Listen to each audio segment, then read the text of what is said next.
अच्छा, एक सबसे इम्पोर्टेंट बात, कि आपको अगर किसी भी क्वेश्चन में डाउट हो तो आप मुझे कमेंट कर दें, उसके आंसर में डाउट हो कमेंट करें, मैं उसका रिप्लाई डेफिनेटली करती हूँ, प्रायोरिटी पे रख के उसका आपको कमेंट का रिप्लाई करती हूँ।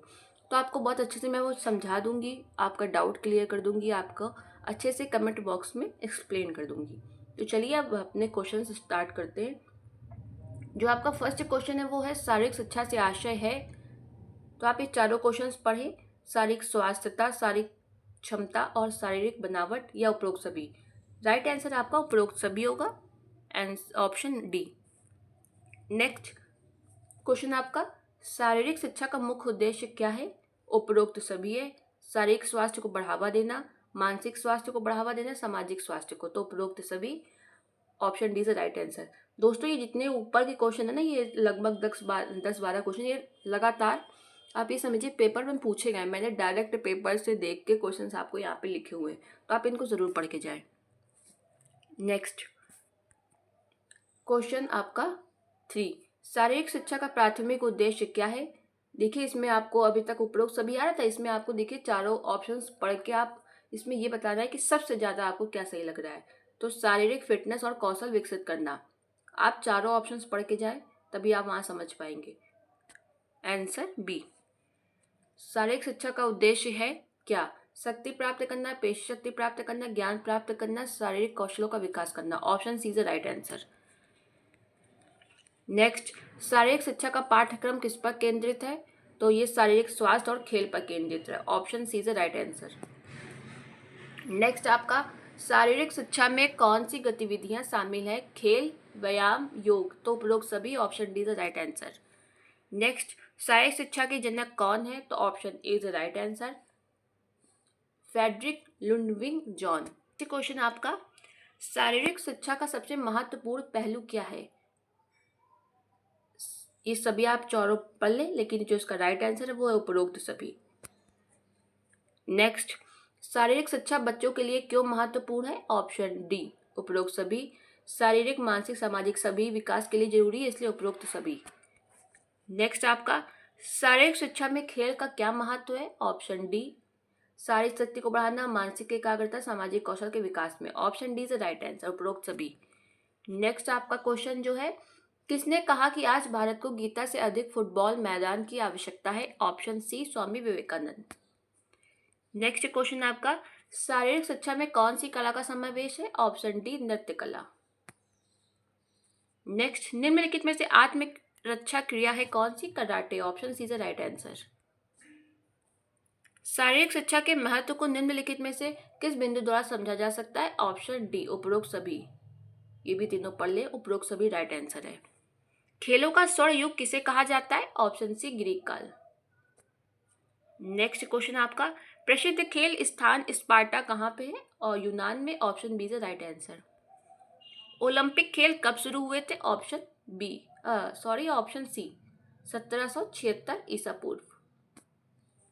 नेक्स्ट, चीन के स्कूलों में शारीरिक शिक्षा को अनिवार्य विषय कब बनाया गया? Option D, 1949।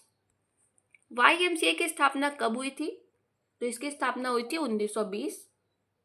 ऑप्शन सी, ये फैक्ट जरूर पढ़ लें, ये आए हुए हैं कि YMCA की फुल फॉर्म क्या है, तो आप ये पूरा अच्छे से रोक के पढ़ लें। नेक्स्ट, ओलंपिक ध्वज में कितने रंग होते हैं? ऑप्शन सी, 6 रंग होते हैं। 5 तो उसमें जो गोल गोल चक्र होते हैं, छल्ले टाइप, वो होते हैं, और एक फ्लैग का बैकग्राउंड होता है, पृष्ठभूमि व्हाइट कलर की, इसलिए टोटल 6 रंग है। क्वेश्चन पूछा भी गया है कि ओलंपिक ध्वज का जो बैकग्राउंड है, पृष्ठभूमि है, वो किस रंग की है? तो व्हाइट है वो। नेक्स्ट, अर्जुन पुरस्कार किसे दिया जाता है? ऑप्शन ए, खेल में उत्कृष्ट प्रदर्शन करने के लिए। अभी आपको आगे ना बहुत वीडियो में मिलेगा, ओलंपिक ध्वज, ओलंपिक मसाल, मैंने सब के सारे जितने इंपॉर्टेंट फैक्ट है सब लिए हुए हैं, तो आप आराम से लास्ट तक वीडियो देखें। ये मत सोचे कि ये छूट गया, ये छूट गया, पूरा आपको मिलेगा इसमें। नेक्स्ट, द्रोणाचार्य पुरस्कार किस क्षेत्र में दिया जाता है? तो ऑप्शन बी, खेल में। और किसको दिया जाता है? कोच को दिया जाता है, जो आपका सिखाता है खेल। देखिए नेक्स्ट क्वेश्चन इसी से, द्रोणाचार्य अवार्ड किसको दिया जाता है? ऑप्शन ए, खेल प्रशिक्षकों को। ये भी 3 पढ़ लें आप, खेल प्रशिक्षक को दिया जाता है, कोच को। नेक्स्ट, बास्केटबॉल में कितने खिलाड़ी होते हैं? 5, ऑप्शन ए। हॉकी में कितने खिलाड़ी होते हैं? ऑप्शन सी, 11 खिलाड़ी होते हैं। कभी कभी क्वेश्चन आ जाता है कि हॉकी के मैदान में कुल कितने प्लेयर्स होते हैं, तो एक टीम के 11 और दूसरे टीम के 11, तो आप ये लगा के आएंगे। हॉकी के खेल के मैदान में कुल 22 खिलाड़ी होते हैं। क्वेश्चन आया इसलिए मैंने फैक्ट रूप में, इंपॉर्टेंट के रूप में यहाँ पे लिखा है। ये भी आया है, तो हॉकी में कितने खिलाड़ी, तो आप 11 लगा के आएंगे। बाई चांस आ जाए हॉकी के खेल में मैदान पर कुल कितने खिलाड़ी खेलते हैं, तो 22। आप देख सकते हैं 11 में एक आपका गोलकीपर होता है, 10 फील्ड खिलाड़ी होते हैं। नेक्स्ट, क्रिकेट में कितने खिलाड़ी होते हैं? Option C, 11। वॉलीबॉल में कितने खिलाड़ी होते हैं आपके? Option B, 6। कबड्डी में आपके कितने खिलाड़ी होते हैं? ये फ्रेंड्स याद कर ले, पेपर में पूछा गया है। ऑप्शन सी, इसलिए मैंने जितने इंपॉर्टेंट गेम है उन सबके एक साथ लिख दिए कि आपको डाउट ना हो। 7। खो खो में कितने होते हैं? 9।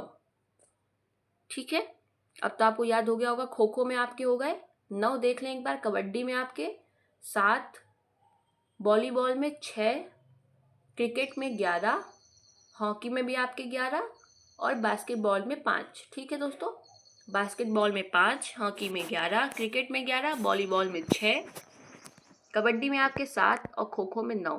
ठीक है, अब क्रिकेट में कितने अंपायर होते हैं? Option A, 2। दौड़ में 100 मीटर की दौड़ का समय कितना होता है? 10 सेकेंड, ऑप्शन बी। ये पुरुषों का दिया हुआ है वैसे। ठीक है, नेक्स्ट,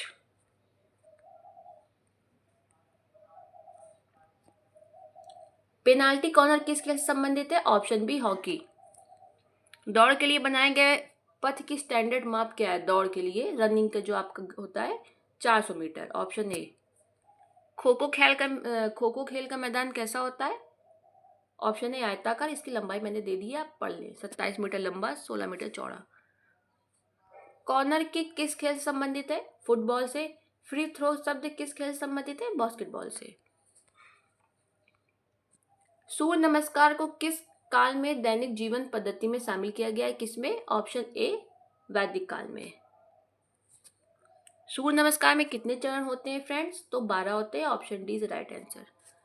अंतर्राष्ट्रीय योग दिवस कब मनाया जाता है? ऑप्शन सी, 21 जून। ठीक है, अंतर्राष्ट्रीय योग दिवस की शुरुआत किस देश में हुई थी? ऑप्शन 3, भारत। योग का जन्मदाता कौन है? Option second, Bharat. 2025 में कौन सा अंतर्राष्ट्रीय योग दिवस मनाया जाएगा दोस्तों? 2025 में जो ये चल रहा है इसमें आपका 11वां मनाया जाएगा। ये पढ़ लें, इंपॉर्टेंट। योग दिवस 2025 का विषय क्या है, जो थीम क्या है? एक पृथ्वी एक स्वास्थ्य के लिए योग। पहला अंतर्राष्ट्रीय योग दिवस कब मनाया गया था? 21 जून 2015 को। ठीक है, नेक्स्ट, योग का अर्थ क्या है? ऑप्शन 4, स्वयं को ऊपर उठाने की क्रिया, एक प्रक्रिया। नेक्स्ट, एक प्राचीन विज्ञान है जो शरीर, मन और आत्मा के बीच सामंजस्य स्थापित करता है। क्या? योग, मैदानी खेल, लड़ाई, चिकित्सा। ऑप्शन ए, योग। ठीक है, नेक्स्ट क्वेश्चन आपका, किस भाषा से योग शब्द की उत्पत्ति हुई है? Option B, Sanskrit. ठीक है, यह मैंने नीचे दिया भी है, थोड़ा सा आप इनको पढ़ लें। Fact, important fact. योग शब्द संस्कृत भाषा के युज धातु से बना है, जिसका अर्थ है जोड़ना या एकजुट होना। सबसे पहले योग शब्द का उल्लेख कहाँ हुआ था? ऋग्वेद में मिलता है। नेक्स्ट आपका देखिए, उसी का क्वेश्चन बना है। युज का अर्थ है क्या? एक होना, जुड़ना, मिलना। तो ऑप्शन 4 आपका, उपरोक्त सभी। निम्नलिखित में से कौन योग के बारे में सही है? कौन सा सही है? योग मन, शरीर और आत्मा को एक साथ जोड़ता है। Option D is right answer. Patanjali ने योग की कितनी अवस्थाओं का वर्णन किया है? ऑप्शन 3, 8। इंपॉर्टेंट है, 8। योग की आत्मा किसे कहा जाता है? प्राणायाम को। Option second. सांसों पर नियंत्रण रखने की क्रिया को क्या कहते हैं? बताइए। सेकंड, प्राणायाम। नेक्स्ट, समाधि से पहले की अवस्था को क्या कहते हैं? ऑप्शन थर्ड, ध्यान। निम्न में से ध्यान के प्रकार कौन से हैं? ऑप्शन सी, सगुण भी है, निर्गुण भी है, इसलिए ऑप्शन सी राइट आंसर।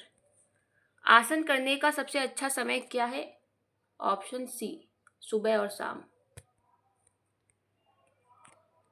किस प्राचीन भारतीय ग्रंथ का श्रेय ऋषि पतंजलि को जाता है? Most important question friends. और इस योग दर्शन और अभ्यास पर मूलभूत कार्य माना जाता है किसे? मतलब जानना क्या, इस क्वेश्चन ये पूछने चला है आपसे कि किस बुक की या भारतीय ग्रंथ की रचना ऋषि पतंजलि ने करी थी? तो योग सूत्र, ऑप्शन 4, योग सूत्र की रचना किसने करी? ऋषि पतंजलि ने। नीचे देखें आपको सिंपल लैंग्वेज में भी दिया है, क्योंकि ऊपर वाली लैंग्वेज का क्वेश्चन आया है इसलिए मैंने आपको वैसे दिया है। प्रसिद्ध ग्रंथ योग सूत्र के रचयिता कौन है? पतंजलि। Option second. योग में कितनी शुद्धि क्रियाएं होती हैं? इंपॉर्टेंट क्वेश्चन है, इससे फिर अलग अलग क्वेश्चन बहुत पूछे गए हैं, इसी जितनी क्रियाएं उनसे संबंधित भी, इसलिए आप इसको बहुत अच्छे से देखें। योग में कितनी शुद्धि क्रियाएं हैं? टोटल आपकी 6 है, ऑप्शन थर्ड। फिर आप ये शुद्धि क्रियाएं आप अच्छे से पढ़ें। 6 होती हैं, मैंने 6 आपको दी हुई हैं। First, second, third, fourth, fifth, six, ये आप 6 अच्छे से पढ़ लें, ठीक है। कि जो इम्पोर्टेंट मैं बताती हूँ, जैसे नेति, ये नाक को साफ करने में मदद करती है, साइनस को, ठीक है। इनको आप अच्छे से पढ़ लें। जैसे बस्ती हुई, ये बड़ी आंत को साफ करने के लिए एक प्रक्रिया है, तो आप इनको अच्छे से देख लें दोस्तों, ठीक है। अब मैं आपको नीचे इनके क्वेश्चंस दिखाती हूँ, ये आप पढ़ लें। ये पाचन तंत्र का हुआ, ये बड़ी आंत का, ये नाक का, ये पेट की मांसपेशियों को मजबूत करता है, ध्यान और एकाग्रता के लिए, ये श्वास व्यायाम है, फेफड़ों को साफ करने में कपालभाति, ठीक है। अब मैं इनके क्वेश्चंस दिखाती हूँ, ये देखिए ऐसे आता है। जल वस्ती की क्रिया मुख्य रूप से किस अंग की सफाई करता है? तो किसकी करता है बताएं? बड़ी आंत। ऊपर दिया हुआ है ना, ये बस्ती नहीं वस्ती होगा, ठीक है, जल वस्ती, बड़ी आंत। फिर देखिए नैतिक क्रिया किससे संबंधित है? ऑप्शन 4, नाक से। ऊपर ये दिया हुआ है नैतिक क्रिया नाक से, इसलिए आपके क्वेश्चंस पूछे जाते हैं, इसलिए आप वो अच्छे से शुद्धि क्रियाएं पढ़ ले। जलवस्ती, बड़ी आंत, ऑप्शन सेकंड। नैतिक क्रिया किससे संबंधित है? ऑप्शन 4, नाक से। योग सूत्र में कितने भाग हैं दोस्तों? योग सूत्र में आपके 4 भाग हैं, option D is right answer.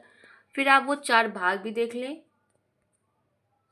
ये आपके दिए हुए समाधि, साधना, विभूति, कैवल्य, ठीक है। ये आपके योग सूत्र में 4 भाग है। ये पूछा गया कि योग सूत्र में कितने भाग होते हैं? 4।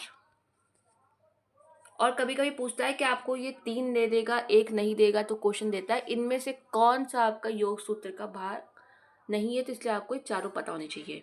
फिर इन भागों में कुल मिला के कितने सूत्र हैं, ये क्वेश्चन भी पूछा गया, तो 195, ठीक है। इन 4 भागों में कुल मिला के 195 सूत्र हैं। और इम्पॉर्टेंट एक चीज़ मैं आपको बता दूं, मैंने इसमें नोटिस करी थी कि अगर आपको 195 ऑप्शन में ना दे, 196 दे, तब आप 196 लगा के आएंगे, लेकिन आपकी पहली प्रायोरिटी 195 होगी। जब 195 ना हो तब आप 196 लगाएंगे, ठीक है। नेक्स्ट, योग कितने प्रकार का होता है? योग आपका होता है,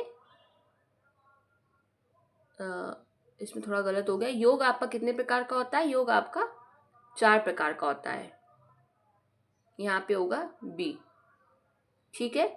योग आपका 4 प्रकार का होता है, ये आपका नीचे दिया हुआ है, राजयोग, कर्म योग, भक्ति योग, ज्ञान योग, ठीक है।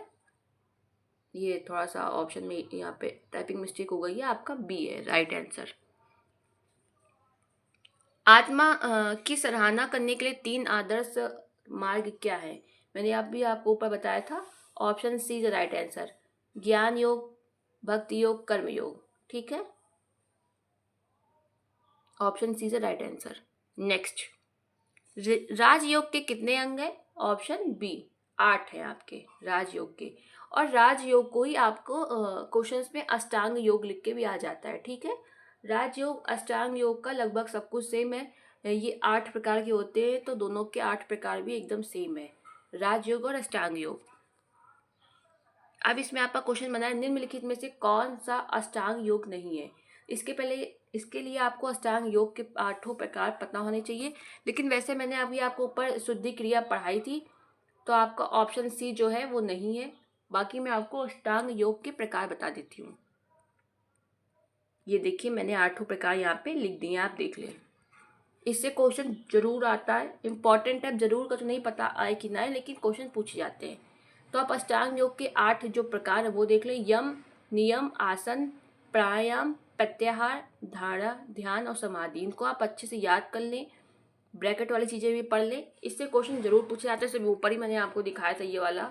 कौन सा अष्टांग योग का प्रकार नहीं है, तो आप दौती। इसमें यह भी लिख के आ सकता है कौन सा राजयोग का अंग नहीं है, तो भी आप यही लगाएंगे।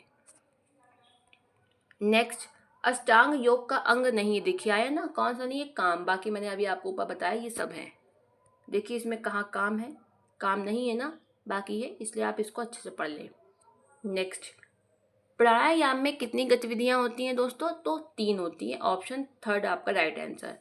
थर्ड कौन सी है, पूरक, कुंभक, रेचक। लेकिन इनके अंदर का पढ़ें क्योंकि आता है क्वेश्चन। पूरक का मतलब क्या है, फिर आपको दे देगा। तो पूरक का मतलब है सबसे पहले सांस को अंदर लेना, कुंभक का सांस को रोकना, रेचक का सांस को बाहर निकालना।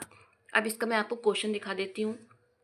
देखिए प्राणायाम की अवस्था है इसमें, बताइए। देखिए इन्होंने इससे क्वेश्चन बना दिया है, सांस को अंदर खींचना, सांस को बाहर निकालना, सांस को रोकना। तो उपरोक्त सभी, ऑप्शन 4 आपका राइट आंसर, डी। ये टाइपिंग मिस्टेक है यहाँ पे, उसके लिए सॉरी, लेकिन मैं आपको मुझसे तो बता ही रही हूँ ना। प्राणायाम की अवस्थाएं हैं उपरोक्त सभी, ऑप्शन डी, ठीक है, उपरोक्त सभी। नेक्स्ट क्वेश्चन आपका, पूरक का क्या अर्थ है, बताइए पूरक का क्या अर्थ है। मैंने भी आपको ऊपर बताया था पूरक का अर्थ, सांस को अंदर लेना। यहाँ पे क्या लिखा हुआ है, सांस को अंदर लेना, ठीक है। तो option A is right answer. योग नगरी के नाम से जाना जाता है क्या, ऋषिकेश, ऑप्शन ए। फर्स्ट, योग में किन किन तत्वों का ज्ञान मिलता है, ऑप्शन डी, उपरोक्त सभी। प्रकृति, पुरुष, विवेक, सबका मिलता है, उपरोक्त सभी।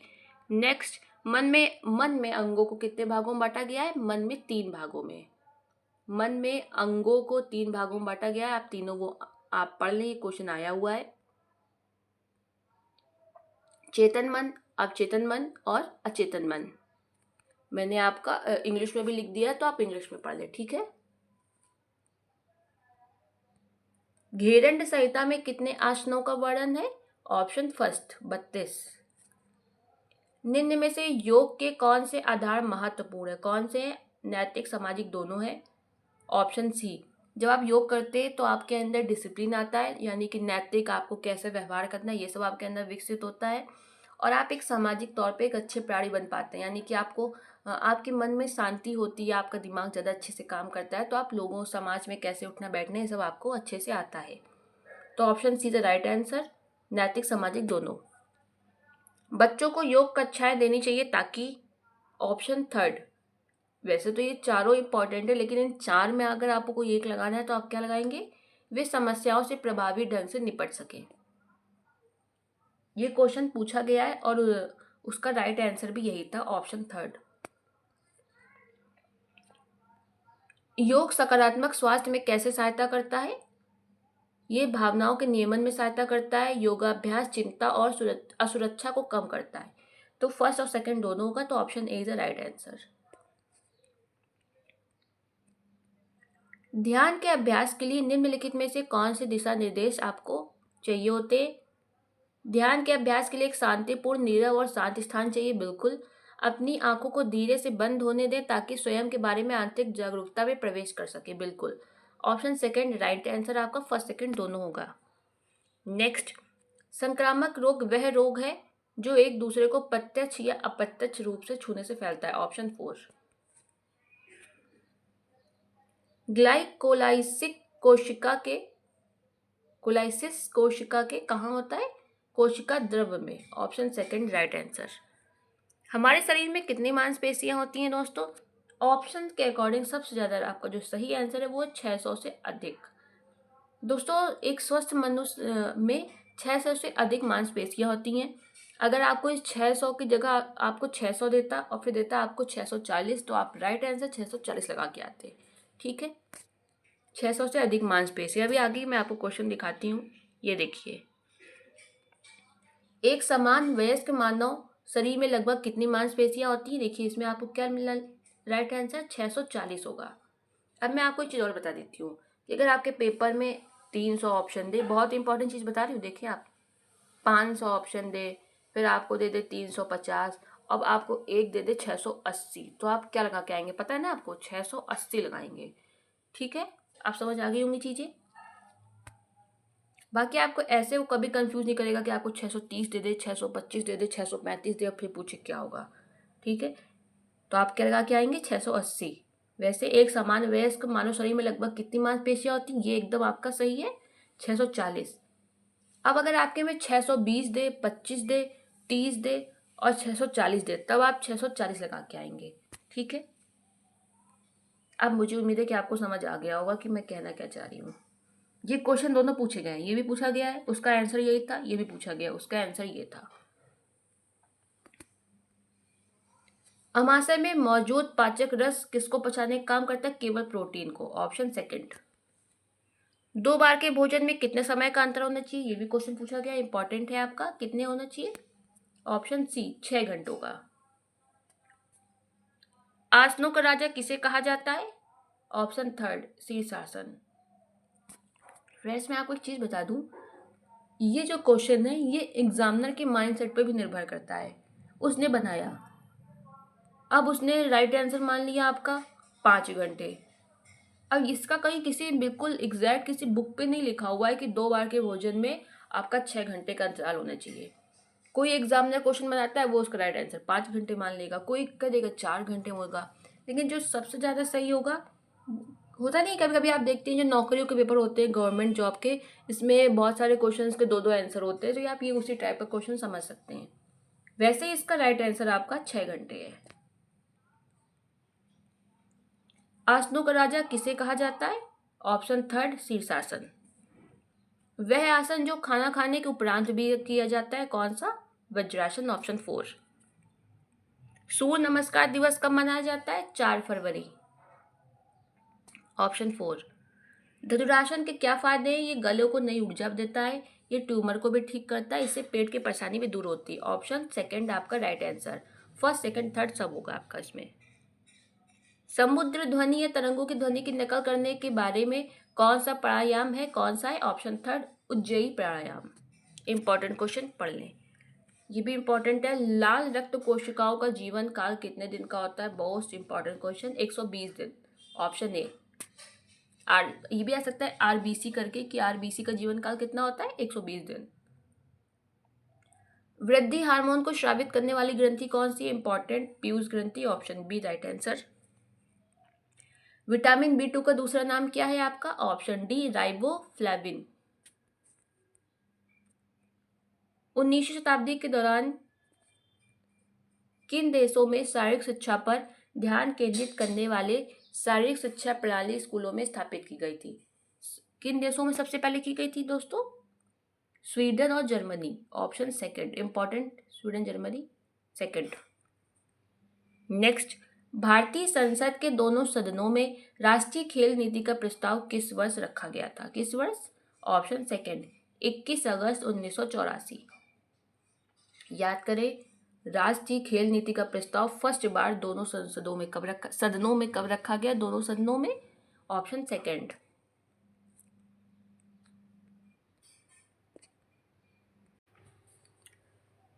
नेक्स्ट क्वेश्चन आपका है, राजकुमारी कोचिंग योजना कब प्रारंभ की गई थी? इंपॉर्टेंट है, कब प्रारंभ की गई थी? 1953 में। इंपॉर्टेंट है, राजकुमारी कोचिंग योजना पूछी गई है पेपरों में, 1953। Answer second. नेक्स्ट आपका है क्वेश्चन, भारत सरकार द्वारा 1953 में स्वीकृत निम्नलिखित में से कौन सी पहली कोचिंग योजना है? मतलब जो भारत सरकार ने सबसे पहले किसको स्वीकृति दी थी 1953 में? मैंने अभी आपको ऊपर बताया था, Rajkumari Amrit Kaur. Option first right answer. Next आपका फिर है आपका क्वेश्चन, भारत सरकार द्वारा लक्ष्मीबाई शारीरिक शिक्षा महाविद्यालय, जिसे आपको LCP भी लिख के आ सकता है, ग्वालियर की स्थापना किस वर्ष की गई थी? Option second 1953। ठीक है दोस्तों, आप इसको पढ़ लें। ये भी आपके में लिख के आ सकता है, लक्ष्मीबाई राष्ट्रीय शारीरिक शिक्षा संस्थान, जिसे LNIPE भी कहते हैं। ये इसका इंग्लिश में पूरा फुल फॉर्म है दोस्तों। आपको कहीं भी डाउट ना हो इसलिए मैंने सब लिखा हुआ है, जिस तरह भी क्वेश्चन पूछे जाते हैं। और उसको आप ये भी लिख के आ सकता है, Lakshmibai college of physical education, LCPE। ठीक है, इसकी स्थापना कब हुई? 1957 में। पहले इसका इस नाम से हुई थी, फिर इसका नाम बदल के बाद में ये कर दिया गया था, लक्ष्मीबाई राष्ट्रीय शारीरिक शिक्षा संस्थान। ठीक है, इसका नाम शायद बदला गया था, थोड़ा मुझे डाउट है, लेकिन बदला गया था वैसे 1995 में। नेक्स्ट आपका क्वेश्चन है, कोठारी आयोग का गठन किस वर्ष किया गया था? 1964। Option second is the right answer. Next आपका, भारतीय खेल प्राधिकरण भारत का सर्वोच्च राष्ट्रीय खेल निकाय है, इसकी स्थापना किस वर्ष हुई थी? 1984। Option first is the right answer. और इसमें जो आपका ये इफेक्ट आप पढ़ लें, 1984 में तो हुई थी। भारतीय खेल प्राधिकरण भारत का सर्वोच्च राष्ट्रीय खेल निकाय है, इसकी स्थापना 1984 में भारत सरकार के युवा और खेल मंत्रालय द्वारा की गई थी। ठीक है, नेक्स्ट आपका, नागरिकों को शारीरिक फिटनेस में रुचि बढ़ाने हेतु प्रेरित करने के एकमात्र उद्देश्य के साथ 1959 में शिक्षा मंत्रालय द्वारा लॉन्च किया गया क्या? ऑप्शन फर्स्ट, राष्ट्रीय शारीरिक दक्षता अभियान। और इसको आपके सामने इस तरह भी लिख के आ सकता है, ऑप्शन ए की जगह पे राष्ट्रीय शारीरिक स्वास्थ्य अभियान दक्षता की जगह, और इंग्लिश में national physical health campaign. Next question आपका, वर्तमान में एक शारीरिक शिक्षा शिक्षक अनिवार्य रूप से क्या भूमिका निभाता है? ऑप्शन 4, उपरोक्त सभी। नेक्स्ट आपका, विकलांग बच्चों के लिए एक परियोजना एकीकृत शिक्षा 1987 में NCPET द्वारा किस अंतर्राष्ट्रीय संगठन के सहयोग से प्रारंभ की गई थी? किसके द्वारा? ऑप्शन फर्स्ट, इंपॉर्टेंट क्वेश्चन है, देख लें आप एक बार और पढ़े इनको। राइट आंसर आपका यूनिसेफ होगा। Option first is a right answer. ठीक है, यूनिसेफ। राष्ट्रीय खेल दिवस कब मनाया जाता है? ऑप्शन थर्ड, 29 अगस्त। नेक्स्ट आपका, उन दो गतिविधियों के नाम बताइए जिनमें प्राचीन भारतीयों ने भाग लिया। ऑप्शन थर्ड, योग और कुश्ती। नेक्स्ट आपका, निम्न में से कौन सा सबसे अच्छा खेल कौशल प्रदर्शन है? कौन सा क्या आपको मतलब दर्शाता है कि आपके अंदर बहुत अच्छा खेल कौशल दर्शाता है आपका? ऑप्शन सेकंड, अपने प्रतिनिधि को बधाई देना जिनसे आप हार भी गए हैं। ठीक है, मतलब आपको हरा दिया, आप उनको बधाई दे रहे हैं। अब नेक्स्ट है आपका, देखिए यहाँ तक आपके क्वेश्चन हो गए, अभी और भी आगे क्वेश्चन है। ये थोड़ा एक इम्पॉर्टेंट आपका इससे क्वेश्चन बनते हैं 2-3, तो आप पहले इसको समझ ले, शारीरिक पुष्टि है क्या, वरना आपको आगे के क्वेश्चन समझ नहीं आएंगे। एक वर्ड है शारीरिक पुष्टि, आप टर्म कह सकते हैं, जिसका मतलब है शारीरिक फिटनेस। ठीक है, मतलब क्या है इसका? शारीरिक फिटनेस। यह किसी व्यक्ति की शारीरिक गतिविधियों को करने की क्षमता, स्वास्थ्य और फिटनेस के स्तर को दिखाता है कि एक व्यक्ति के अंदर कितनी क्षमता है कार्य करने की, उसको थकान कितनी देर में होती है, वो कितना स्वस्थ है, उसकी फिटनेस के स्तर को बताता है। शारीरिक पुष्टि से मतलब एक व्यक्ति की बिना किसी थकावट के दैनिक कार्य करने की योग्यता से, मतलब कि एक व्यक्ति पूरे दिन में कितना कार्य कर लेता है, उसे कितनी देर में थकावट आती है कि आती ही नहीं है। ऐसे व्यक्ति में खेल क्रियाओं में भाग लेने, आकस्मिक घटनाओं का सामना करने के लिए अन्य लोगों की तुलना में अधिक ऊर्जा होती है। यानी कि जो ऐसे व्यक्ति होते हैं जिनमें शारीरिक पुष्टि होती है, वो अन्य लोगों की तुलना में उनके पास अधिक स्टैमिना पावर होती है कार्य करने की, क्योंकि वो खेल में भी भाग ले लेते, काम भी कर लेते, उनमें थकान नहीं होती। आप ये समझ सकते हैं। अब शारीरिक पुष्टि के ये कुछ इम्पॉर्टेंट तत्व हैं, इनका भी यूज़ होगा, आप देख लें। जो शारीरिक पुष्टि होती है, उनमें जिन व्यक्ति को कहा जाता है कि इनमें शारीरिक पुष्टि है, उनमें लचीलापन होता है, उनमें पेशीय शक्ति होती है, उनकी जो शारीरिक संरचना है या रचना है वो बहुत स्ट्रांग होती है, उनमें पेशीय सहन शक्ति होती है। ये आप चारों पढ़ ले। अब मैं आपको जब आगे क्वेश्चन बताऊंगी तो आपको बहुत आराम से समझ आ जाएगा कि क्या कहना चाह रहा है। अब आप क्वेश्चन देखें, बिना किसी थकान के दैनिक कार्य करना क्या है बताइए? शारीरिक पुष्टि। ऐसे आप समझ नहीं पाते, आपको रटना पड़ता, लेकिन अब आपको रटना नहीं पड़ेगा। बिना किसी थकान के दैनिक कार्य करना, ऑप्शन थर्ड शारीरिक पुष्टि। नेक्स्ट आपका शारीरिक पुष्टि का घटक है, बताइए कौन सा? गति का लचीलापन, पेशी सहन शक्ति, मांसपेशियों का सामर्थ्य। तो ऑप्शन फोर उपरोक्त सभी। नेक्स्ट आपका निम्नलिखित में से कौन सा शारीरिक पुष्टि का एक घटक नहीं है? कौन सा नहीं है बताइए? सहन शक्ति, सतर्कता, सामर्थ्य, फुर्ती। बताइए कौन सा नहीं है? तो आपका सेकंड होगा। बाकी आपका सहन शक्ति भी है, सामर्थ्य भी, फुर्ती भी। सतर्कता से कोई मतलब नहीं है शारीरिक पुष्टि का, मतलब शारीरिक पुष्टि का वो घटक नहीं है। नेक्स्ट, शरीर के जोड़ों के घुमाव या मरोड़ करने की क्षमता होती है क्या? लचीलापन। हम लोग कहते नहीं अरे उसमें कितना लचीलापन है उसकी बॉडी में, उसने तो पूरा घुमा लिया, तो वही लचीलापन। नेक्स्ट, जब हम शारीरिक रूप से स्वस्थ होने की बात करते हैं तो हम अपने किसकी बात करते हैं? शरीर के सामर्थ्य और लचीलेपन से। जब हम कहते हैं कि वो व्यक्ति शारीरिक रूप से स्वस्थ है तो पूरा उसकी स्टैमिना अच्छी होनी चाहिए, सामर्थ्य होना चाहिए, और ऐसा नहीं कि हाथ ऊपर नहीं हो रहा उसका, वो सब नहीं होना चाहिए। उसमें बिल्कुल बॉडी में लचीलापन होना चाहिए, ऐसे आगे पीछे सब वो अच्छे से कर ले। तो शारीरिक रूप से स्वस्थ होने की मतलब है सामर्थ्य और लचीलापन दोनों। Option third is the right answer. Next आपका न्यूनतम समय में अधिकतम दूरी निर्धारित करने की क्षमता होती है। बताइए न्यूनतम समय में अधिकतम दूरी निर्धारित करने की क्षमता होती है किसी, क्या होता है? गति। जिस व्यक्ति में गति होगी वही कम समय में अधिकतम दूरी तय कर पाएगा। Option second is the right answer.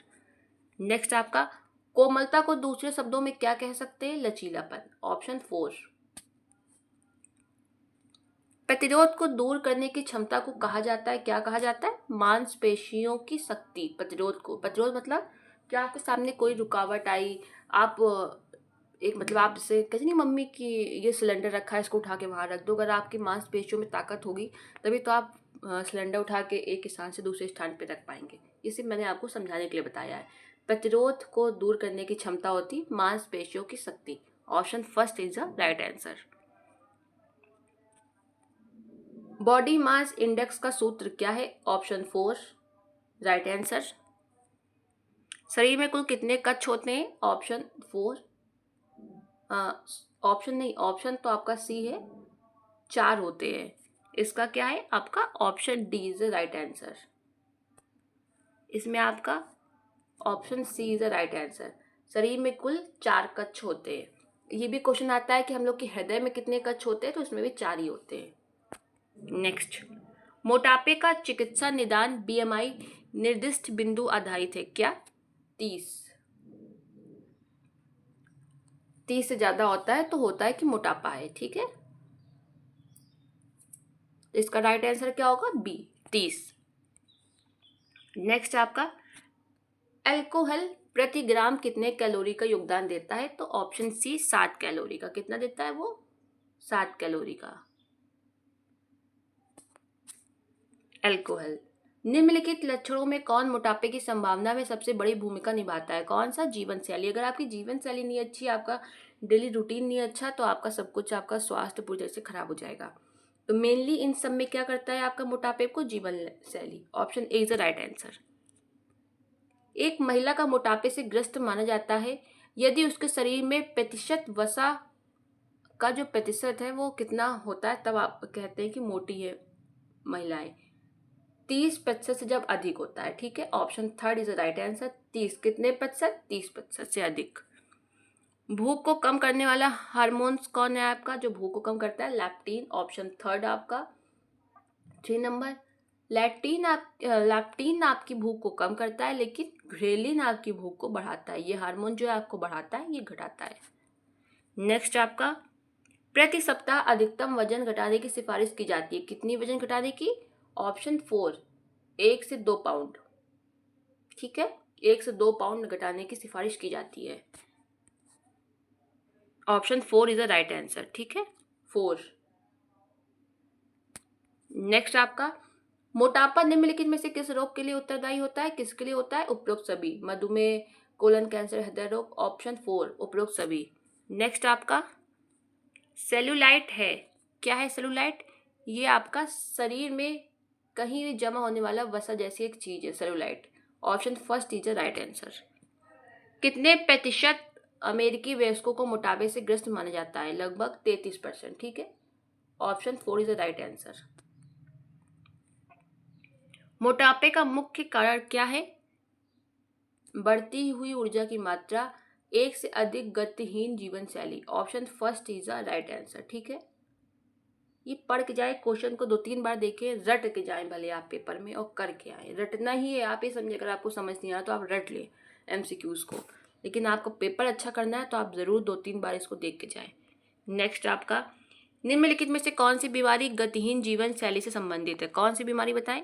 उपरोक्त सभी, कोलन का आघात, हृदय रोग, सभी आपकी जो गतिहीन आपकी बेकार सी जीवन शैली ना आपकी, बस किसी एक चीज़ के पीछे भागने की, बहुत ही बेकार है। सबसे पहले आपको अपना स्वास्थ्य देखना चाहिए। स्वास्थ्य अच्छा होगा तभी आप सब लोग अच्छे होंगे, आपकी फैमिली खुश होगी, आप जीवन में कुछ कर पाएंगे। सबसे इम्पोर्टेंट आपका हेल्थ है दोस्तों। Option 4 is the right answer, उपरोक्त सभी। रात को कितने घंटे सोना चाहिए? ऑप्शन फर्स्ट 8 घंटे। ये भी वही क्वेश्चन है दोस्तों कि एग्जामिनर के माइंडसेट के ऊपर। आपने तो 8 घंटे लगाया, उसने पेपर में सोच के किया था कि वो तो 6 से 7 घंटे बना रहा है। होते थे क्वेश्चन के, एक क्वेश्चन के 2-3 आंसर हो जाते हैं कभी कभी इसका, लेकिन सबसे ज़्यादा सही आंसर अगर आप देखेंगे तो वो जो आंसर माना गया है 8 घंटे। रात को कितने घंटे सोना चाहिए? 8 घंटे। स्वस्थ मजबूत हड्डियों के विकास के लिए कौन से पदार्थ महत्वपूर्ण है? बताइए कौन से? पनीर, दूध, दही। Option third. कैल्शियम होता है ना इसमें, हम लोग की हड्डियां किससे मजबूत होती हैं? कैल्शियम से। नेक्स्ट, निम्नलिखित खाद्य पदार्थों की समान मात्रा में कौन सा भोजन सबसे अधिक कैल्शियम प्रदान करता है? कौन सा? ऑप्शन फर्स्ट दूध। सबसे अधिक कैल्शियम प्रदान करता है दूध, ऑप्शन फर्स्ट। एक व्यक्ति को एक दिन में कितने मिनट चलना चाहिए? 20 minute, option third is the right answer. आंखों के लिए कौन सा विटामिन अच्छा होता है? ऑप्शन आपका थर्ड, विटामिन ए। नेक्स्ट, लोगों को नहाने में नमक का उपयोग क्यों करना पड़ता है? ऑप्शन आपका 4, आराम करने तथा बेहतर नींद के लिए। Option 4 is the right answer आपका।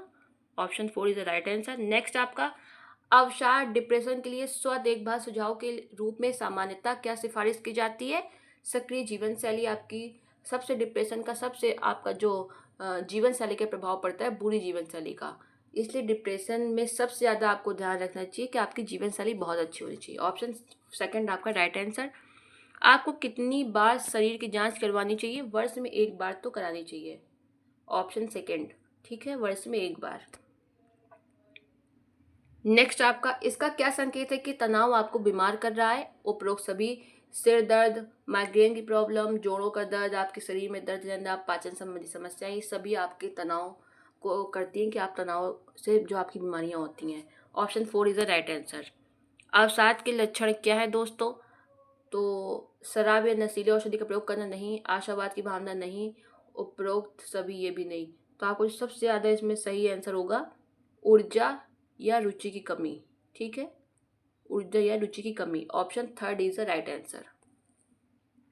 अवसाद के लक्षण है ये, ऊर्जा या रुचि की कमी। नेक्स्ट, स्वस्थ भोजन का अर्थ दिन में कितनी बार खाना है? कितनी बार? जो स्वस्थ भोजन होते हैं वो दिन में कितनी बार खाना चाहिए आपको दोस्तों बताएं? दिन में 3 बार। Second option is the right answer, दिन में 3 बार। ऑप्शन सेकंड राइट है आपका। संतरा किस विटामिन का अच्छा स्रोत है? ऑप्शन सी आपका, यानी थर्ड, विटामिन सी का अच्छा स्रोत है। विटामिन सी का नाम दूसरा क्या है? एस्कॉर्बिक अम्ल, ऑप्शन फर्स्ट। सब्जियां किस प्रकार के कार्बोहाइड्रेट का अच्छा स्रोत है? Fibre, option third is the right answer. कसरत के बाद शरीर की पुनः पूर्ति करने के लिए आपको कौन सा पदार्थ पीना चाहिए? आपको नारियल पानी, सेकंड।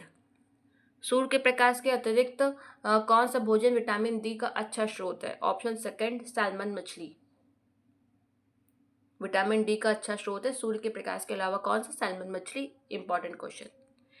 विश्व स्वास्थ्य दिवस कब मनाया जाता है दोस्तों? 7 अप्रैल को मनाया जाता है विश्व स्वास्थ्य दिवस। और 7 अप्रैल 1948 में WHO जो है हम लोग का विश्व स्वास्थ्य संगठन, उसकी स्थापना हुई थी। उसी की वर्षगांठ में हम लोग 7 अप्रैल को मनाते हैं। WHO की स्थापना 1948, लेकिन पहली बार हम लोग ने ये दिवस मनाना कब शुरू किया विश्व स्वास्थ्य दिवस? तो 1950 से, 7 अप्रैल 1950। नेक्स्ट, स्वस्थ व्यक्ति के लिए निम्नलिखित में से कौन सा कारक आवश्यक है? उपरोक्त सभी, टीकाकरण, संतुलित आहार, व्यक्तिगत स्वच्छता। उपरोक्त सभी। संक्रामक रोग का मुख्य कारण क्या है दोस्तों? संक्रामक रोग का उपरोक्त सभी, दूषित वायु, भोजन, खराब स्वास्थ्यकर स्थितियां। Option 4 is the right answer, उपरोक्त सभी। विटामिन सी का स्रोत है? उपरोक्त सभी, संतरा, ब्रोकली, आंवला सब है। उपरोक्त सभी is the right answer. Vitamin A पाया जाता है दोस्तों अमरूद, पपीता, गाजर सब में पाया जाता है। Option 4 is the right answer, उपरोक्त सभी। नेक्स्ट क्वेश्चन, भरत ठाकुर ने किस प्रकार के योग का आविष्कार किया था? ऑप्शन 4 कलात्मक योग। याद रखिएगा, भरत ठाकुर कलात्मक योग। कौन सी मुद्रा मलाशय के सभी रोगों को नष्ट करती है तथा अकाल मृत्यु को भी रोकती है? अश्विनी मुद्रा। Option 4 is the right answer, Ashwini मुद्रा। नेक्स्ट, किस आसन में शरीर को पूर्णतया शिथिल छोड़ दिया जाता है? किस आसन में छोड़ दिया जाता है? शिथिलासन। ऑप्शन 4। पतंजलि के अनुसार आसन है आरामदायक स्थिति में बैठना। Option 3 is the right answer. सूर्य नमस्कार में शामिल है, क्या आपका शामिल है? ऑप्शन 3, शरीर की स्थिति का अनुक्रम। सूर्य नमस्कार में शामिल है शरीर की स्थिति का अनुक्रम। फ्रेंड्स, एक बार आप लोग भी इस क्वेश्चन को जरूर देखिएगा, ठीक है। नेक्स्ट, योग के अनुसार क्या मन का एक रूप है? क्या है? साधना। Option 4 is the right answer. किसने कहा है कि योग एक व्यक्ति के विकास को एक ही जीवन में कुछ महीनों में या किसी व्यक्ति के शारीरिक अस्तित्व के कुछ घंटों में संकुचित करने का एक साधन है? स्वामी विवेकानंद। ऑप्शन 2, ठीक है। व्यक्ति के बैठने, खड़े होने कार्य करने आदि के तरीके को क्या कहा जाता है? आसन। ऑप्शन 1। मतलब कि बैठने और खड़े होने का जो कार्य है उसको करने के तरीके को क्या कहते हैं हम लोग? आसन। ऑप्शन 1 इंपॉर्टेंट है ये भी। योग शिक्षक को अभ्यास सत्र का आरंभ कहाँ से करना चाहिए? ऑप्शन 3 आसन से। कौन सा आसन पाचन तंत्र को प्रभावित करता है? कौन सा करता है? वज्रासन, भुजंगासन पाचन तंत्र पर सकारात्मक प्रभाव डालते हैं। इंपॉर्टेंट है ये, याद रखिए। पाचन तंत्र को सुधारने के लिए, पॉजिटिव इफेक्ट के लिए वज्रासन और भुजंगासन। योगासन के संबंध में सावधानियां हैं, बताइए क्या है? योग खाली पेट करना चाहिए, सबसे इंपॉर्टेंट। योग को हमेशा खाली पेट करना चाहिए। Option 1 is the right answer. कौन सा आसन रीढ़ की हड्डी की ताकत पर पुनः सुधार लाता है? मत्स्यासन। ऑप्शन 3। मधुमेह में उपयोगी आसन कौन सा है दोस्तों? Option 3 Mandukasana.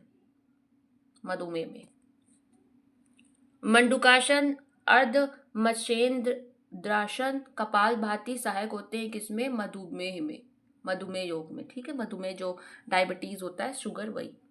Option 3 is the right answer. कौन सा आसन रीढ़ की हड्डी की लचीलापन में सुधार करता है? उपरोक्त सभी। ये तीनों करते हैं आपको, उपरोक्त सभी राइट आंसर। कौन सा आसन बच्चों की लंबाई बढ़ाता है? ताड़ासन। Option 3 is the right answer. ये जितने योग के इंपॉर्टेंट क्वेश्चन है दोस्तों जो आए हुए हैं या आ सकते हैं, वही मैंने यहाँ लिए, टॉप के जो इंपॉर्टेंट क्वेश्चन है। निम्नलिखित में से कौन सा आसन भोजन के तुरंत बाद किया जा सकता है? कौन सा? वज्रासन। ऑप्शन 4। एक ही सिंगल आसन है जो आप खाने के बाद भी कर सकते हैं, वज्रासन। कौन सा आसन भोजन के बाद पाचन क्रिया में वृद्धि करता है? Vajrasana. Option 2 is the right answer. Next, sarvangasana किस ग्रंथि की जटिलताओं के लिए बेहतर होता है? किसके लिए? Thyroid. Option 4 is the right answer. उस आसन का नाम बताइए जिसमें कमर व भुजाएं नाक के समान दिखाई देती हैं। किसमें? भुजंगासन। ऑप्शन 2। वज्रासन एवं पवन मुक्तासन किन रोगों को दूर करने में सहायक है? किनको? पेट के रोगों को। Option 1 is the right answer. किस आसन को हनुमानासन भी कहा जाता है? ऑप्शन 4 वीरासन को। किस आसन में रीढ़ को इस प्रकार से मोड़ा जाता है कि शरीर अर्धवृत्ताकार मुद्रा में आ जाता है? ऑप्शन 1 चक्रासन में। विश्राम मुद्रा से संबंधित कौन सी मुद्रा है? ऑप्शन थर्ड सुखासन। ऑप्शन थर्ड आपका सुखासन विश्राम मुद्रा से संबंधित है। पतंजलि ने आसन की व्याख्या करते हुए क्या यहाँ पे कहा था, भी आपको बताना है। सुखम आसनम, ये आपका फर्स्ट। स्थिरम, स्थिरम सुखम आसनम। Option first is the right answer. आसनों का उद्देश्य शरीर और मन को संतुलित करना है। Option second. वैसे तो अगर यहाँ पे उपरोक्त सभी होता तो आप उपरोक्त सभी लिख के आते, लेकिन उपरोक्त सभी नहीं है, तो इन चारों में सबसे जो सही आंसर है वो संतुलित। नेक्स्ट आपका योगासन निम्न में से किसको सीधा व लचीला बनाता है? किसको? मेरुदंड। तो ऑप्शन फर्स्ट आपका मेरुदंड। ठीक है, याद रखिएगा मेरुदंड ही आप। प्यूटरी ग्रंथि की कार्य प्रणाली को नियंत्रित करने के लिए निम्न में से कौन सा आसन उपयुक्त है? कौन सा? ऑप्शन फोर शीर्षासन। प्यूटरी ग्रंथि को, ठीक है, शीर्षासन। हमारी प्यूटरी ग्रंथि सिर में होती है, ठीक है, खोपड़ी में, इसके लिए इंपॉर्टेंट है शीर्षासन। मन की शुद्धता के लिए निम्न में से क्या आवश्यक है? ऑप्शन थर्ड प्राणायाम। निम्न में से कौन शरीर के बाएं भाग को नियंत्रित करता है? कौन करता है? और बाएं भाग को चंद्र नाड़ी बाएं भाग को करती है, दाएं भाग को सूर्य नाड़ी, बाएं भाग को चंद्र नाड़ी, याद रखिएगा। कौन सा प्राणायाम मन को एकाग्र करता है? ऑप्शन सी भ्रामरी। नेक्स्ट आपका मस्तिष्क का अग्र भाग कपाल कहलाता है। मस्तिष्क जो हम लोग का, उसका आगे का भाग कपाल कहलाता है, और हम लोग कपाल भाती कहते हैं। तो भाती का अर्थ क्या है दोस्तों? भाती का अर्थ है ज्योति। Option B is right answer. तो दोस्तों इस क्वेश्चन का आपका राइट आंसर क्या होगा? भाती का अर्थ है ऑप्शन बी ज्योति। नेक्स्ट आपका योग हमारी किस प्रकार की क्षमता को बढ़ाता है? ऑप्शन डी रोग प्रतिरोधक क्षमता को। फिर नेक्स्ट आपका योगासन को निम्न में से किसका नियमन कहा गया है? ऑप्शन सी सांस का। फिर आपका नेक्स्ट मानव मस्तिष्क कितने भागों में विभाजित है? जो मानव मस्तिष्क है वो कितने भागों में विभाजित है? ऑप्शन बी 3 भागों में। 3 भाग मैंने आपको यहाँ दे दिए, अग्र मस्तिष्क, मध्य मस्तिष्क, पश्चिम मस्तिष्क, ठीक है, 3 भागों में। नेक्स्ट मानव शरीर में पसलियों के कितने युग्म है दोस्तों? 12 युग्म, यानी कि जोड़े। कितने जोड़े हैं? 12। और टोटल कितनी है हमारे पास, मतलब होती है मानव शरीर में 24, ठीक है। अगर आपको दोस्तों 24 ऑप्शन में ना दे, आपको 25 दे, तो आप 25 टिक करके आएंगे। ऐसा क्यों है अभी मैं आपको आगे बताऊंगी। जो हम लोग की पसलियां होती है 12 युग्म, यानी 12 जोड़े, 12 इस तरफ 12 इस तरफ, तो उनको बीच में एक हड्डी हम लोग की जोड़ती है, इसलिए हम लोग कहते हैं 25। लेकिन अगर 25 ना दे आपको तो आप 24 टिक करके आएंगे, क्योंकि 24 सबसे सही आंसर है। मानव शरीर में पसलियों के कितने युग्म होते हैं? 12, और टोटल कितनी है? 24। 1 लीटर रक्त शरीर के ऊतकों को कितना ऑक्सीजन देता है? कितना देता है? Option B 50 millilitre. नेक्स्ट मानव रक्त का पीएच लगभग कितना होता है? Option B 7.5। नेक्स्ट आपका कार्बोहाइड्रेट, वसा और प्रोटीन का पाचन कहाँ होता है? छोटी आंत में। Option B is right answer, छोटी आंत में होता है। नेक्स्ट आपका मनोरंजन स्वयं के विश्वास को डैश करने में सहायता करते हैं।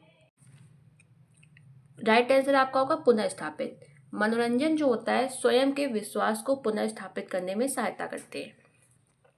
नेक्स्ट आपका मनोरंजन के माध्यम से लोगों तक संदेश पहुंचाए जा सकते हैं। Option first is right answer.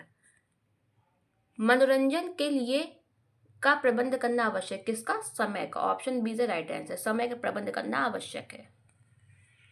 Next आपका सांस्कृतिक मूल्यों का विकास ही स्वस्थ मनोरंजन है। सांस्कृतिक मूल्य, यहाँ पे option B is right answer. खेल, नाटक, नृत्य, संगीत व्यक्ति के मनोभाव को प्रकट करते हैं। ऑप्शन सेकंड आपका राइट आंसर, मनोभाव को प्रकट करने में सहायता करते हैं। जीवन कौशल, यहाँ पे option third is right answer. जीवन कौशल व्यक्ति को संरचनात्मक और सक्रिय ढंग से समय व्यतीत करने की प्रेरणा देते हैं, ठीक है। ऑप्शन सेकंड जीवन कौशल आप व्यक्ति को संरचनात्मक और सक्रिय ढंग से समय व्यतीत करने की प्रेरणा देते हैं। दोस्तों ये मनोरंजन में भी थोड़ा सा टॉपिक है आपके भी, इसलिए मैंने आपको क्वेश्चंस कराए हैं, ठीक है। बस 2-4 और है मनोरंजन के। मनोरंजन व्यक्ति को उसके व्यक्तित्व, option 4 is the right answer, व्यक्तित्व गुणों के अनुसार विकसित करता है। Option 4 is the right answer. Next आपका, मनोरंजन के कितने प्रकार हैं? मनोरंजन के दोस्तों 8 प्रकार हैं। ऑप्शन सेकंड, निम्नलिखित में से कौन सी मनोरंजनात्मक गतिविधियां हैं जो व्यक्तित्व विकास में मदद करती हैं? कौन सी हैं? Option third is the right answer, शतरंज, कैरम, घुड़सवारी, लोक नृत्य और शिकार। Option third is the right answer. दोस्तों ये थे आपके आता है नेक्स्ट क्वेश्चन अलग यूनिट से।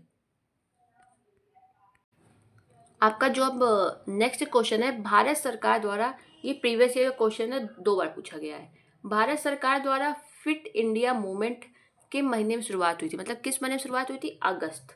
अब इसके इंपॉर्टेंट फैक्ट देख लें जो पूछे जा सकते हैं, इंपॉर्टेंट है। अगस्त हुआ तब आप साल देखिए। फिट इंडिया मूवमेंट अगस्त 2019 के महीने, 2019, ठीक है, 2019 में स्टार्ट किया गया था भारत सरकार द्वारा। इसे नरेंद्र मोदी, जो हम लोग के पीएम है, माननीय नरेंद्र मोदी जी, राष्ट्रीय खेल दिवस के अवसर पर शुरू किया था इन्होंने, ठीक है। इसे नई दिल्ली के इंदिरा गांधी अंतर्राष्ट्रीय स्टेडियम में लॉन्च किया गया। ये बहुत इंपॉर्टेंट है दोस्तों इनफैक्ट। 29 अगस्त को हॉकी खिलाड़ी ध्यानचंद की जयंती पर राष्ट्रीय खेल दिवस मनाया जाता है। आप सभी को पता होगा, क्वेश्चन पूछा भी जाता है कि 29 अगस्त किसके याद में मनाया जाता है? मेजर ध्यानचंद। इस दिन राष्ट्रपति भारतीय खेल पुरस्कारों को मान्यता देने के लिए राष्ट्रीय खेल पुरस्कार, राष्ट्रीय रोमांच पुरस्कार, आप ये सब पढ़ लीजिएगा, ठीक है।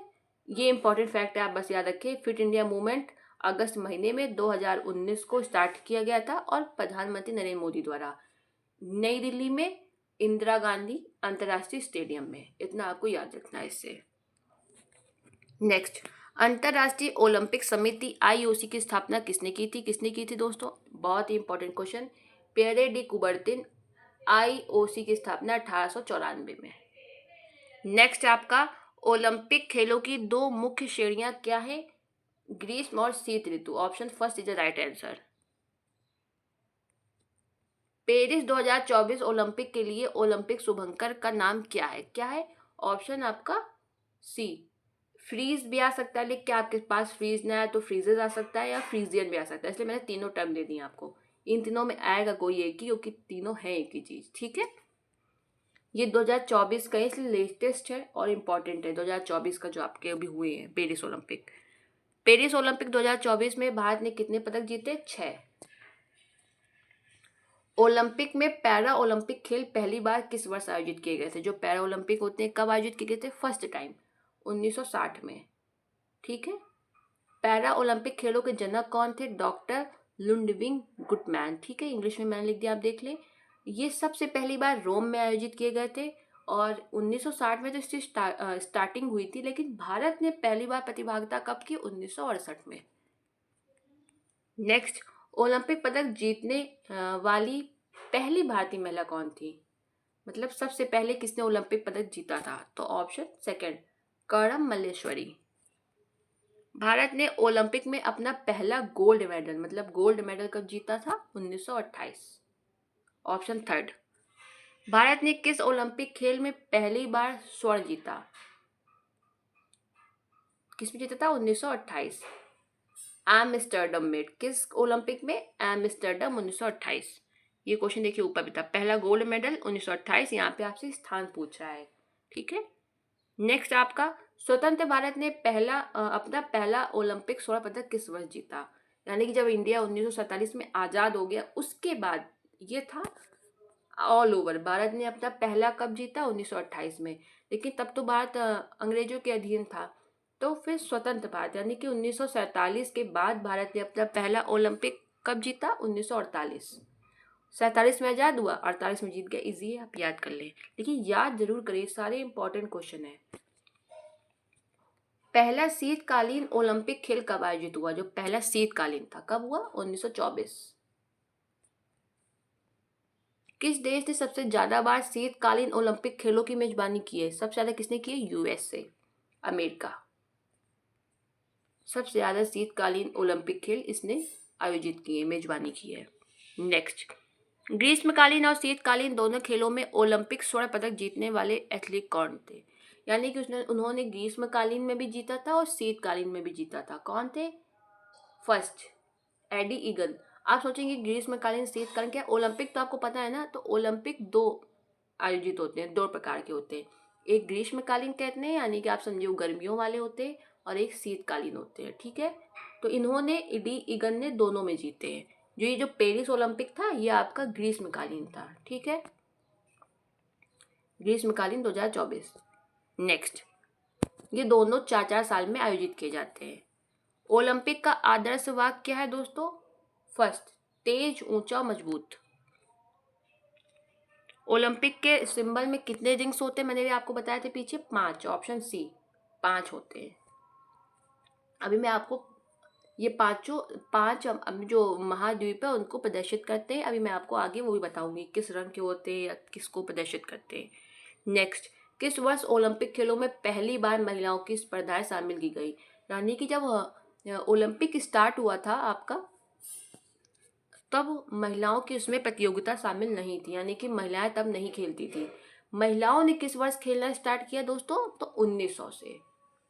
पहले से भी ये पुरुषों के लिए थी, सिर्फ पुरुष वहां पे खेल सकते थे, महिलाओं के लिए कोई वहां पे कोई भी प्रतियोगिता नहीं थी। लेकिन 1900 से महिलाओं के लिए भी प्रतियोगिता वहां पे शामिल की गई थी।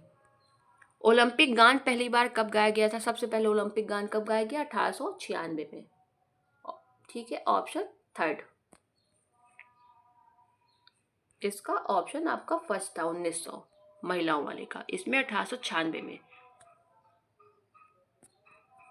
ओलंपिक खेलों की शुरुआत कब हुई थी? 1776 ईसा पूर्व, यूनान के ओलंपिया शहर में। पहली बार, ये इंपॉर्टेंट है सारे फैक्ट, पहली बार ये खेल ग्रीक देवता ज्यूस के सम्मान में खेला गया था। ये थे आपके सिर्फ ओलंपिक। लेकिन अगर आपके क्वेश्चन में आ जाए आधुनिक ओलंपिक खेलों की शुरुआत कब हुई, ये हुई थी 1896 में, ठीक है। 1896 में ये भी यूनान के एथेंस शहर में हुई थी, ठीक है। यूनान के वो ओलंपिया में हुई थी, ये एथेंस शहर में हुई थी। इसके जो आप जनक कह सकते हैं कौन है? फ्रांस के पियरे डी कोबार्टिन। 1896 में आधुनिक ओलंपिक शुरुआत हुई थी, लेकिन ये सिर्फ पुरुषों के लिए की गई थी। महिलाओं के लिए इसमें कब किया गया? 1900 से। नेक्स्ट, पहला आधुनिक ओलंपिक खेल कहाँ हुआ? Athens, Greece. यूनान और ग्रीस दोनों एक ही शब्द है, आप कभी कभी यूनान आ जाए, ग्रीस आ जाए तो आप कंफ्यूज हो जाए। तो एथेंस ग्रीस या यूनान। नेक्स्ट, एथेंस वहाँ का शहर है और यूनान आपका देश है। ओलंपिक खेल हर कितने सालों में आयोजित किए जाते हैं? 4 सालों में। ओलंपिक का आदर्श वाक्य क्या है? देखिए मैंने आपको बताया था पीछे, तेज, ऊंचा, मजबूत। तो यह आपका मैंने इंग्लिश में लिखा हुआ है, क्योंकि कभी कभी हिंदी में नहीं देता ऑप्शन, डायरेक्ट इंग्लिश में दे देता है। सीटीएस, अल्टीएस और फोर्टीएस। अधिक तेज, अधिक ऊंचा, अधिक शक्तिशाली। आपको ये भी ऑप्शन में दे सकता है, अधिक अधिक लगा के, अधिक हटा भी सकता है, लगा भी सकता है। नेक्स्ट, ओलंपिक खेलों में सबसे अधिक पदक किस देश ने जीते? संयुक्त राज्य अमेरिका। नेक्स्ट, ओलंपिक में सबसे अधिक पदक जीतने वाले खिलाड़ी कौन है अब तक? जो सबसे ज्यादा पदक किस खिलाड़ी ने जीते हैं? वो है आपके माइकल फेल्प्स। एक ही ओलंपिक में सर्वाधिक 16 पदक इन्हीं ने जीते हैं, यूएसए के। सबसे ज्यादा अगर आ जाए कि किसने सबसे ज्यादा, एक ही ओलंपिक, मतलब एक ही ओलंपिक था, बहुत सारे नहीं खेले इन्होंने, खेले हैं लेकिन इनके पास सारे रिकॉर्ड हैं। सबसे ज्यादा पदक भी इन्हीं के पास है, और एक ही ओलंपिक में सर्वाधिक पदक जीतने वाले भी पुरुष खिलाड़ी यही हैं, अमेरिका के हैं, माइकल फेल्प्स। ओलंपिक खेलों में सर्वाधिक पदक भी जीतने वाली महिला कौन है? यानी कि सबसे अधिक गोल्ड मेडल किसने जीता महिलाओं में? लरीशा लाटानिना, ठीक है, लाटानिना। इंपॉर्टेंट है, पढ़ लें। ये माइकल फेल्प्स, पुरुषों में सबसे ज्यादा गोल्ड मेडल किसने जीता और महिलाओं में। नेक्स्ट, भारत ने पहली बार ओलंपिक में कब हिस्सा लिया था? भारत ने 1900 में। 1900 में भारत ने ओलंपिक में एकमात्र खिलाड़ी भेजा अपना, नॉर्मन प्रिजॉट के साथ भाग लिया था। भारत ने किसके साथ भाग लिया था 1900 में? नॉर्मन प्रिजॉट, ये नाम है। भारत का राष्ट्रगान पहली बार कब गाया गया वहां पे? 1932 में लॉस एंजल्स यूएसए ओलंपिक में बजाया गया था भारत का पहली बार राष्ट्रगान। नेक्स्ट, आपका ओलंपिक ध्वज पहली बार कब फहराया गया? ओलंपिक ध्वज सबसे फर्स्ट टाइम कब फहराया गया था? ओलंपिक ध्वज 1920 के एटवर्ड ओलंपिक में। वर्प ओलंपिक में, ठीक है। नेक्स्ट आपका सन याद कर लीजिएगा 1920। स्वतंत्र भारत के पहले व्यक्तिगत ओलंपिक पदक विजेता कौन थे? मतलब कि जब भारत आज़ाद हुआ 1947 के बाद, तब व्यक्तिगत प्रतियोगिता, मतलब समझ रहे हैं, टीम वाली नहीं कि हॉकी आपका होगा, टीम वाइज नहीं, व्यक्तिगत। यानी कि जैसे आपका शूटिंग हो गया, निशानेबाजी हो गया, मतलब सिर्फ उसमें एक व्यक्तिगत प्रतियोगिता। सबसे पहले किसने जीता? केडी जाधव ने। नेक्स्ट आपका भारत की पहली ओलंपिक महिला पदक किसने जीता? करण मल्लेश्वरी, मैंने पीछे आपको बताया था। दो इम्पॉर्टेंट है ये वाला। 2024 में पेरिस ओलंपिक में भारत के ध्वजवाहक कौन थे? बता रहे 2024 के जो पेरिस ओलंपिक था, भारत के ध्वजवाहक कौन थे? नीरज चोपड़ा। ये स्टार्टिंग में, जब स्टार्टिंग होती है ओलंपिक की, तब का पूछ रहा है। नीरज चोपड़ा पुरुषों में, पीवी सिंधु महिला में, ठीक है। अभी आगे आपको मैं बताऊंगी जब समापन होता है तो उसमें किसने किया था। ओलंपिक ध्वज में 5 छल्ले क्या दर्शाते हैं दोस्तों? तो ये 5 महाद्वीप को दर्शाते हैं, ठीक है। शीतकालीन ओलंपिक 2026 की मेजबानी निम्नलिखित में से किस देश द्वारा की गई थी? नहीं, सॉरी, जो अब शीतकालीन आएंगे ना, ये तो अभी पेरिस जो का हुआ हम लोग का 2024 में पेरिस ओलंपिक, ये हम लोग का ग्रीष्मकालीन था, और अब शीतकालीन आएगा 2026 में। तो ये कहाँ आयोजित किया जाएगा शीतकालीन? तो ये किया जाएगा इटली में, ठीक है। जो अभी पेरिस ओलंपिक हुआ है 2024, ये हर 4 साल में आयोजित किया जाता है। तो 2028 में ग्रीष्मकालीन ओलंपिक खेलों का आयोजन कहाँ होगा, फ्यूचर में कहाँ होगा? तो ये लॉस एंजल, संयुक्त राज्य अमेरिका। ये डाटा बदलता रहता है, लेकिन अभी तक ये वहीं होना है। तो ठीक है दोस्तों, 2026 का शीतकालीन इटली में और ग्रीष्मकालीन 2028 में लॉस एंजल में। अब ये वाला क्वेश्चन देख लेते हैं। ओलंपिक खेलों के ग्रीष्मकालीन शीतकालीन दोनों संस्करणों की मेजबानी करने वाला विश्व का पहला शहर कौन था? यानी कि वो शहर कौन सा जिसने ग्रीष्मकालीन और शीतकालीन दोनों को मेजबानी की है, लेकिन विश्व का पहला पूछ रहा है, फर्स्ट टाइम किसने किया था? बीजिंग, ठीक है दोस्तों। ये थे आपके 225 बहुत ही इंपॉर्टेंट। अभी बहुत सारे क्वेश्चन है दोस्तों, लेकिन मैं आपको इन सब को आपको नेक्स्ट पार्ट में कवर कराऊंगी, ठीक है। ये हो गए आपके पूरे 225 क्वेश्चन, आपके इसमें मैंने कवर करा दिए हैं, ठीक है। लाइट चली गई है इसलिए मुझे वीडियो को यहीं रोकना पड़ेगा। तो ये आपके पूरे हो गए क्वेश्चन। ये बहुत इंपॉर्टेंट है, आप 2-3 बार इनको देखें तो आप यकीन माने कि आपका पेपर बहुत अच्छा होगा। बस 2-3 बार देखें आप इन्हें, और हर बार आप आंसर खुद देने की कोशिश करें। कोई भी आपको किसी भी क्वेश्चन में आपको लगे कि डाउट है, आप मुझे कमेंट करें, मैं उसका रिप्लाई डेफिनेटली करती हूँ। अभी ये बहुत सारे क्वेश्चन थे, इसलिए आप ज़रूर नेक्स्ट पार्ट इसका देखें। मैंने इसको बहुत ही अच्छे से बनाया। ये सब क्वेश्चन ना पिछली बार आए हुए पेपर में, तो आप इसका नेक्स्ट पार्ट ज़रूर देखें, ठीक है दोस्तों। तो ये थे आपके 225 क्वेश्चन। लाइट जाने का मुझे वीडियो यहीं पे रोकना पड़ेगा, वरना मैं आपको पूरा करा देती। तो ठीक है, जब तक आप इसको पूरा अच्छे से देखें, मैं इसका नेक्स्ट पार्ट भी अपलोड कर दूंगी। 1 घंटे ये 5 मिनट का वीडियो हो चुका है। तो कोई भी क्वेरी आप मुझे कमेंट करें, रिप्लाई मैं डेफिनेटली करती हूँ। वीडियो देखने के लिए धन्यवाद।